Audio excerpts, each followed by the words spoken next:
गुरुर्ब्रह्मा गुरुर्विष्णु गुरुर्देवो महेश्वर गुरु साक्षात् परं ब्रह्म तस्मै श्री गुरुवे नमः। आइए कथा को आगे बढ़ाते हैं। बालक राम की कथा पढ़ रहे थे। कैसे जमींदार की बहू उनके पास आई, सब कुछ पहन के और कहने लगी कि मुझे हर हाल में ही एक पुत्र हो। उसी कथा को आगे की तरफ बढ़ाते हैं। बालक राम ने कहा था कि यदि तुम्हें गुंडों से डर लगे, अंधेरे से डर लगे तो सीताराम सीताराम कहना। और उस वक्त जब जमींदार की बहू चलने लगी तो कहाँ से वही गुंडे और बदमाशों ने उन्हें धीरे धीरे घेर लिया। उसके पास अपने बचने का कोई भी रास्ता नहीं था। तब उसे बालक राम की बात याद आ गई और उसने कहना शुरू किया, सीताराम सीताराम। उसने ज़ोर ज़ोर से एक ही आवाज़ निकाली, सीताराम सीताराम।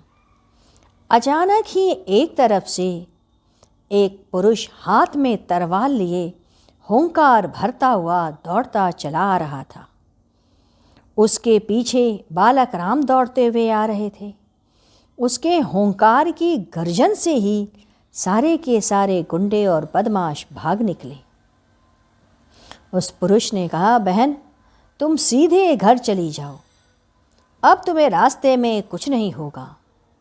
जमींदार की बहू बहुत ही प्रभावित हुई कि मात्र नाम लेते ही बालक राम और वह पुरुष हमें बचाने आ गया। उसके अंदर वह अद्भुत परिवर्तन हुआ और वह एक पूर्ण साधिका बन गई।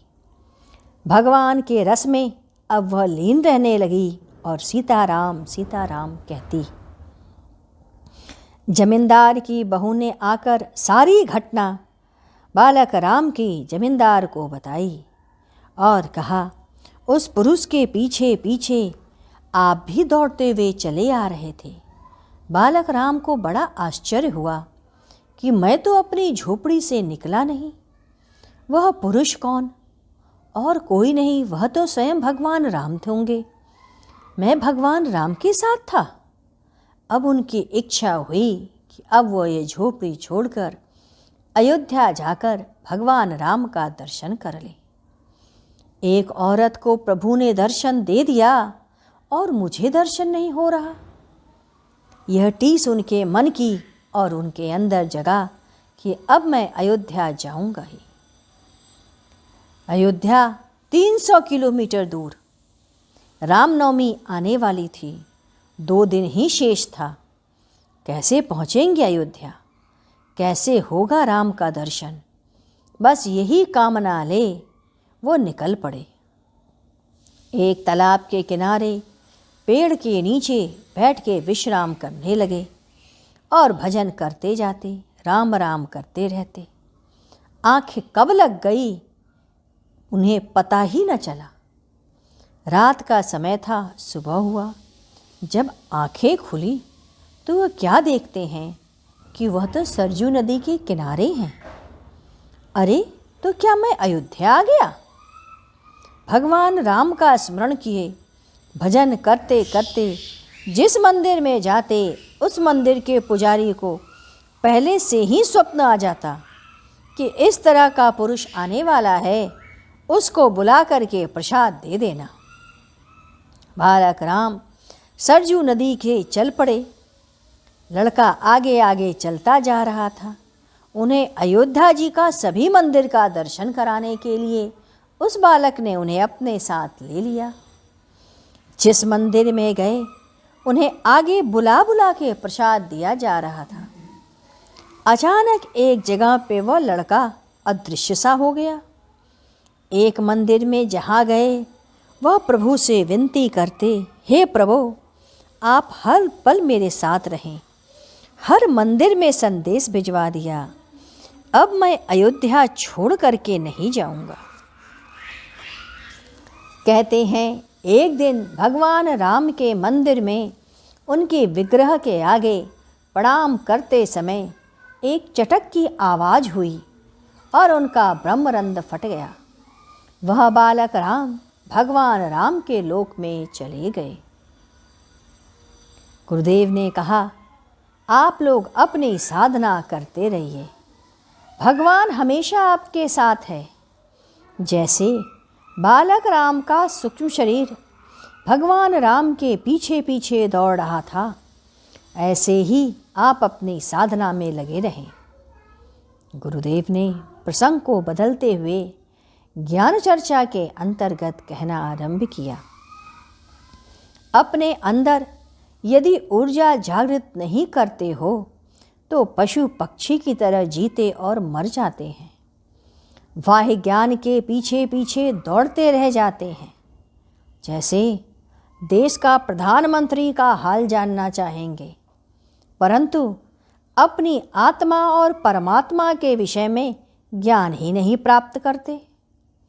कुंडलिनी की शक्ति का जागरण कैसे हो, अपनी ऊर्जा का उत्थान कैसे हो, इसके सहारा आप नहीं लेते। अन्याय करते हो अपने साथ। चक्रों का सहारा लो। शरीर में 7 चक्र हैं। पहला मूलाधार। मूलाधार स्थित है, इसका बीज तत्व लंग है। पृथ्वी किसका गुण है? वर्षा होने पर जो मिट्टी से गंध निकलती है वही इसका गंध है। यह लाल वर्ण का, इसमें ऐरावत का हाथी है। यह ब्रह्मा की स्थली है, रचना की जगह है। यहीं पर गणेश भी विद्यमान है। इसमें यक्षिणी राकनी है। भू इसका बीज मंत्र है। प्रारंभ में षठ वाला श है और उसमें स्थापित करने से विद्या और शांति मिलती है। दूसरा स्वाधिष्ठान है। यह हमारे मेरु पर है। हमारे लिंग या योनि से जरा से ऊपर जो स्थिति है वह स्वाधिष्ठान की है।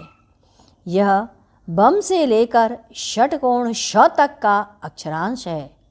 सिंदूरी रंग है। जल तत्व है। अर्धचंद्राकार है। इसका बीज मंत्र मीन है। यह रस प्रधान है। भुव इसका बीज तत्व है। बीज मंत्र व है। यक्षिणी और डाकनी है। इसमें काव्य सिद्धि होती है। देवता विष्णु ग्रंथि है। तीसरा मणिपुर चक्र। यह नाभि चक्र है, अरुण रंग का। यक्षिणी और लांकिनी ड से लेकर फ तक का इसका वर्ण है। यह अग्नि तत्व है। इस पर रुद्र विराजमान है। क्रोध स्थली है यह। इसकी सिद्धि होने से विद्या और ऐश्वर्य की प्राप्ति होती है। यह रूप प्रधान है। इसका मंत्र रंग है तथा स्वम क्षेत्र भी है। चौथा हृदय चक्र यानी अनहद चक्र। यह नीलवर्ण का है। कुछ ने इसे अरुण रंग में देखा। जो शांत स्वभाव के हैं उन्हें नीले रंग का दिखा। जो रुद्र स्वभाव के हैं उन्हें लाल रंग दिखा। क से लेकर ड तक इसका अक्षर है। बीज मंत्र यम है। यक्षिणी कामनी है। यहाँ ध्यान होने पर प्रेम तत्व का उजागर होता है। सबके प्रति करुणा का भाव और वर देने की ताकत पैदा होती है।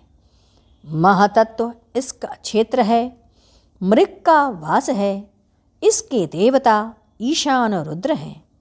वायु तत्व है। स्पर्श इसकी अनुभूति है। यह 4 चक्र हुआ।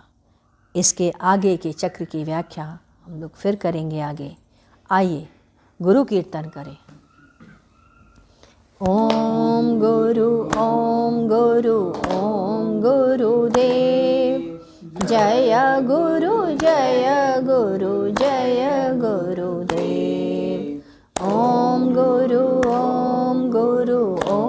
गुरुदेव जय गुरु जय गुरु जय गुरुदेव। ओम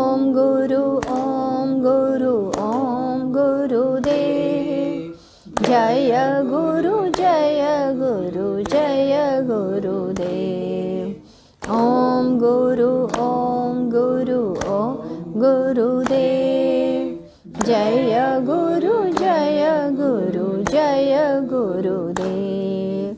ओम गुरु ओम गुरुदेव।